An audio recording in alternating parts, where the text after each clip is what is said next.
All right, so today's video is going to talk about getting logged into Adminify. There's a few different ways you can do that. The first way is you can just type in app.adminify.ai, or you can just come to adminify.com and it will take you to our website. From there, you can come over here to the login portal, which will then prompt you for your email. So I have mine pre-saved. Put your password in, sign in. It's going to ask you what type of a code, whether it's to your email or to your phone.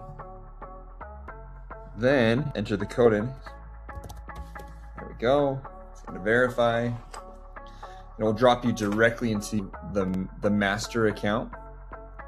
So in this case, the corporate U-Break iFix account. So it drops you right here into dashboard. And so this is where you're able to log in, and you can go through and see your account there. So hopefully that helps with logging in. If you ever need to log out, it's up here in the upper right hand corner. You can simply come up here, hit log out. Thanks.